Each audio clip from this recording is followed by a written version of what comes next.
और हम चाहते हैं सभी डिग्नेटरी से प्लीज बैठिए, हम आपको यमुना मैया के दर्शन कराएं, आपको जल से अवगत कराएं जो यहाँ इतने महान प्लेयर। एसोसिएशन काफ़ी सारे खेलों को बढ़ावा दे रही है। इस बार जो एक वाटर स्पोर्ट्स को जो कल्चर जो डेवलप करने के लिए भी, जैसे आपकी गवर्नमेंट स्पोर्ट भी मिला, दिल्ली ओलंपिक एसोसिएशन का भी, तो आगे क्या कुछ इसका फ्यूचर आप किस तरह बना पाएंगे दिल्ली जैसे महानगर में?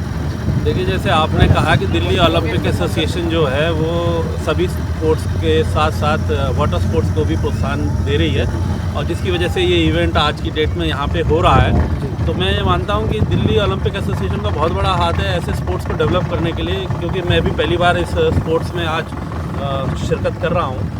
तो दिल्ली सरकार की पूरी कोशिश है कि दिल्ली ओलंपिक एसोसिएशन को अपनी जो सुविधाएं दे सकती है, जैसे कि इस बार हमने उनको किट देने का सारा एक हमने प्रोग्राम बनाया है 8000 प्लेयर्स को, और हम किट प्रोवाइड कर रहे हैं। तो इसी तरीके से हम चाहते हैं कि दिल्ली सरकार के साथ दिल्ली ओलंपिक एसोसिएशन कोलैबोरेशन करती रहे। और वाटर स्पोर्ट्स की जहाँ तक बात है, तो दिल्ली में ये बड़ा यूनिक स्पोर्ट्स है, क्योंकि यमुना ऑलरेडी मतलब पानी की हर बार यहाँ पे कभी बाढ़ की वजह, कभी कम पानी होने की वजह से हमेशा स्पोर्ट्स इफेक्ट होता रहता होगा, जैसे मुझे लगता है। लेकिन ये जो पर्टिकुलर स्पॉट है जहाँ पे आज हमें वजीराबाद सेक्टर पे, तो यहाँ पे ये वाटर स्पोर्ट्स की एक्टिविटी बहुत ही बेहतरीन तरीके से डेवलप करी हुई है अपने पर्सनल लेवल पे। जो आपकी क्लब्स हैं कुछ, उन्होंने डेवलप करी हुई है। तो मेरी कोशिश यही रहेगी कि दिल्ली ओलंपिक एसोसिएशन के साथ या हम दिल्ली सरकार की तरफ से कुछ यहाँ पे मदद करें और इस वाटर स्पोर्ट्स को और आगे डेवलप करें। क्योंकि एडवेंचर स्पोर्ट्स के लिए हम जैसे उत्तराखंड वगैरह पहाड़ी एरिया में उधर जाते थे, तो कुछ ऐसा प्लानिंग हो सकती है कि अभी एडवेंचर स्पोर्ट्स भी बन जाएगी। मुकेश जी, आपका क्या है कि सरकार के साथ कोलैबोरेशन चल रहा है, और जैसे सरकार कह रही है? देखिए, एडवेंचर स्पोर्ट जो है, मैं मानता हूँ कि ये हम अगर उस तर्ज पे ले जाएंगे तो ये एक ना टूरिज्म का स्पॉट ज़्यादा बन जाएगा apart from a professional sport, क्योंकि हम इसको ना ओलंपिक की नज़रिए से देख रहे हैं। अगर ओलंपिक के नज़रिए से देखना है तो हमें इसको एडवेंचर और टूरिज्म से थोड़ा सा मुझे लगता है कि हमें अलग रखना पड़ेगा। अदरवाइज आप सब प्लेयर्स को और यहाँ की फैसिलिटीज़ को उस पॉइंट पे कंसंट्रेट नहीं कर पाएंगे। प्लेयर्स का भी डिस्ट्रैक्शन होता है। तो जो आप कैनोइंग, रोइंग और इन सब में जो आप के प्रोफेशनल प्लेयर्स यहाँ पे प्रैक्टिस करते हैं, ट्रेनिंग लेते हैं, तो उनको पूरा कंसंट्रेशन और सारे इक्विपमेंट्स और सारी फैसिलिटीज़ सिर्फ एक as a sport, as a game जो ऊपर एशियन गेम्स में, ओलंपिक गेम्स में जाए, उसके ऊपर कंसंट्रेट करके यहाँ डेवलप करनी चाहिए। एडवेंचर स्पोर्ट्स मुझे लगता है कि स्पोर्ट्स को उसको छोड़ना चाहिए। जहाँ तक मेहनत की बात है, कंसंट्रेशन की बात है, तो स्पोर्ट्स कोई भी हो, आप वाटर स्पोर्ट्स लें, एथलेटिक्स लें, रेसलिंग लें, ये सबका कैरेक्टरिस्टिक ये सेम है। सब में डिवोशन, हार्डवर्क चाहिए। वाटर स्पोर्ट्स की जो बात आप करना चाह रहे हैं, मैं अगर आपका प्रश्न सही समझ रहा हूँ, तो आप ये चाहते हैं कि यहाँ पे जो सरकारी स्कूल के बच्चे हैं वो किस तरीके से इस वाटर स्पोर्ट्स में आगे बढ़ सकते हैं, उन्हें क्या करना है।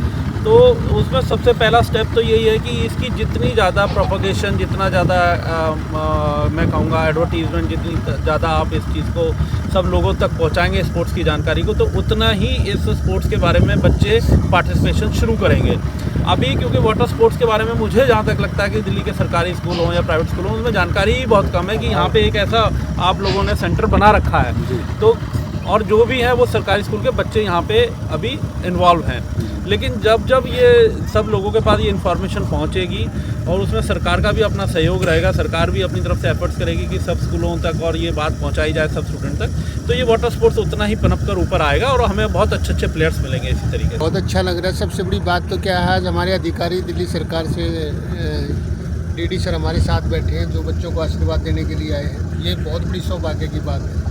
नहीं तो ऑफिस में बैठ के लोग काम वाम देखते हैं। ये हमारे पहले ऐसे अधिकारी हैं जो हर फील्ड में जाके, हर जगह जाके बच्चों को मोटिवेट करते हैं। और दिल्ली ओलंपिक के अंदर जितना ये आप कह रहे हैं 8000 बच्चों के साथ जितना किट का है या कोई भी काम है, उसको प्रायोरिटी पे लेते हुए आज इनको ऑर्गेनाइज करने में हमारी सर ने मदद की है। और रही वाटर स्पोर्ट्स की बात, तो 15 से मैं जुड़ा हुआ हूँ यहाँ पे। दूसरा शायद दिल्ली ओलंपिक है यहाँ पे जी। तो इतना अच्छे लेवल से आप लोग इसको ऑर्गेनाइज कर रहे हो, सबका सहयोग है। और ऐसे ही रहा तो ये दिन दूर नहीं, जैसे मैंने पहले ही बताया कि यहाँ से भी कोई ना कोई ओलंपियन बच्चा या ओलंपिक मेडलिस्ट निकल सकता है। सर, इंफ्रास्ट्रक्चर बढ़ाने के लिए आपकी जो सरकार के साथ बातचीत चल रही है, तो इंफ्रास्ट्रक्चर में क्या कुछ डेवलपमेंट हम देख सकते हैं?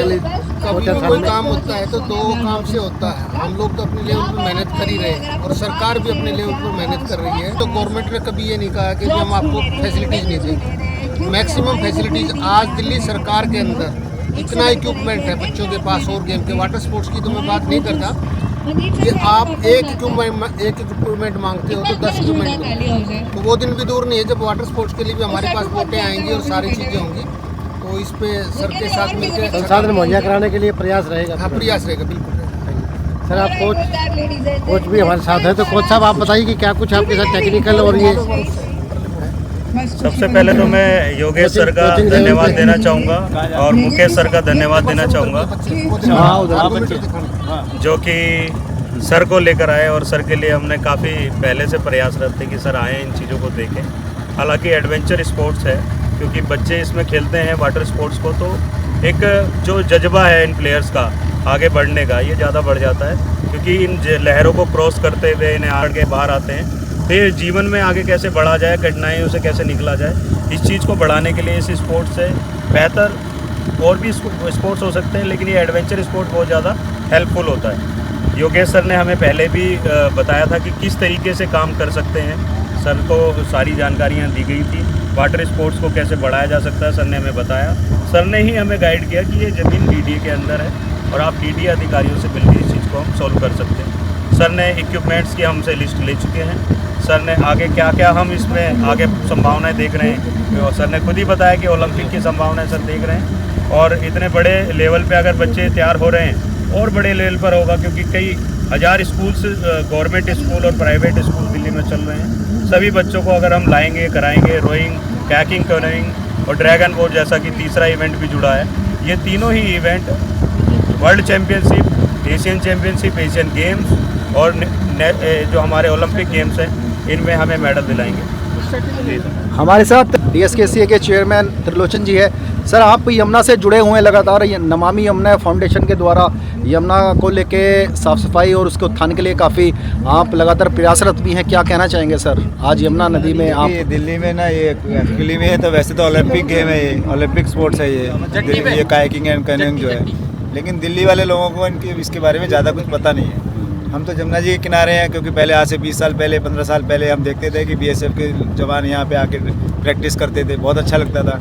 धीरे धीरे हम सोनीवार वाले भी जुड़े उनसे, और हमारे सोनीवार के बच्चे भी जुड़े, तो उससे बहुत अच्छा लगा। सोनीवार के बच्चों को बहुत फ़ायदा हो रहा है। मैं तो अभी कल परसों ही कह रहा था, जो DM साहब आए थे यहाँ पे, जो LG साहब ने एक ऑर्डर करा है कि DM गाँव जाएंगे, आए थे, तो मैंने वहाँ पर एक क्वेश्चन उठाया था कि सर जब ये बात है कि जैसे एक वो हमारा स्लोगन चल रहा है ना, वोकल फॉर लोकल, तो मैंने यही कहा था वहाँ पे भी कि जो लोग वोकल फॉर लोकल है, वो आइटम्स के ऊपर जो हमारे फूड आइटम्स हैं या कोई भी कपड़ा है या तो इसी तरह से हमारा गेम्स को भी उसी में इंक्लूड कर लेना चाहिए, क्योंकि जहाँ जहाँ नदियाँ हैं वहाँ के बच्चे उसमें टैलेंटेड है तैरने में, और अगर आप उनको अच्छी तरह फैसिलिटी दे दो तो मैं वो दिल दूँ कि हमारे बच्चे जो हैं वो ओलंपिक में जीत सकें। और मैं ये जानता हूँ कि हमारे पास इतनी कैपेबिलिटी है कि हमारे बच्चे ये कायाकिंग एंड कैनोइंग जीत लेंगे ओलंपिक में, क्योंकि और गेम में हम अगर इसमें खड़ेंगे धीरे धीरे हर गेम में बढ़ेंगे आगे, तो 1-2 मेडल जीतते रहेंगे तो हमारी टैली बढ़ जाएगी ओलंपिक में। Thank you sir.